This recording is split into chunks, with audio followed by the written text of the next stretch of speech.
tones in some places, green undertones in others. Cool. Yeah. Okay, and we'll just take it slow, and it's really just a conversation. It's really just kind of you. And I think what's great about this little box is that you can just really look at the photograph, and it does help kind of center us, and you can just hear my voice, and I'll just ask you questions. This one right here in particular, which one is that? Is that like that whale hunter guy? I know I've seen it. I just don't know if I can't remember it in the full image. I don't know if is it Maka? I don't think it's him. But I don't know what the caption is, to be honest. I should have looked at it.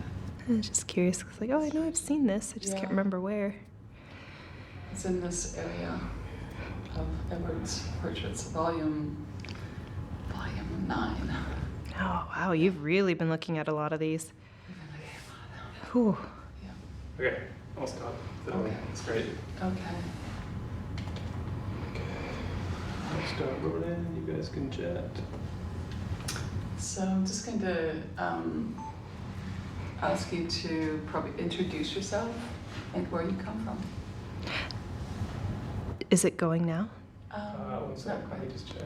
Did you want me to do that in English, or do you? If you can do both if you want. Okay. Yeah. Okay. Just let me know when you're ready. One second. Okay, far away. You're ready.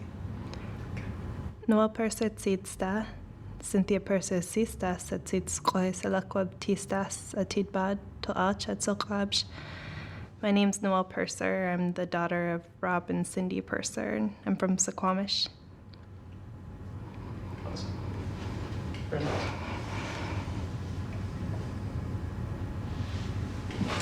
And can you tell me, what do you see or what do you feel when you look at this portrait? Sorry, is this camera blocking you? No. Go ahead. I look at all the details, really, just kind of take them in one at a time, and then look at the rest of the picture. And I'm wondering if this is one of the people who was wearing a wig, and I'm just curious about what he was thinking as he was sitting there, How do you feel about Edward Curtis's work? Kind of here and there on any given subject, and with Edward Curtis, it's so hard to kind of combine, all that into just a few sentences, but I was first introduced to his stuff when I was little, and in my tribe's museum, we have the picture of Princess Angeline up there, and quite a few other people. And I liked those pictures, when I was little. I liked looking at them. I liked seeing our ancestors. And it kind of gave me a sense of, connection, like being able to put faces to some of the names in some of the places, that I'd heard about all throughout my childhood. So I appreciated it. And I still do. Is there a sense of pride to see pictures of your ancestors or people that came from this land?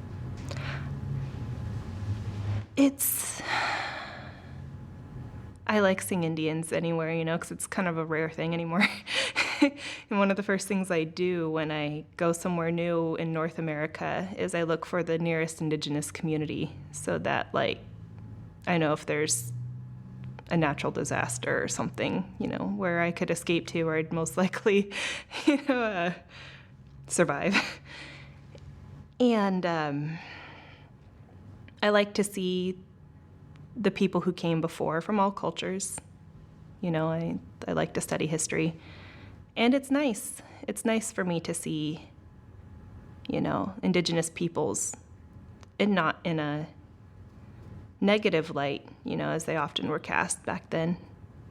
And so sometimes I feel like yeah, hey, I'm connected to those people. Sometimes I just, see a person like this image in front of me right now, And I'm just mostly curious what his life was like, you know, what was going on around him, what he did that day. But he was there.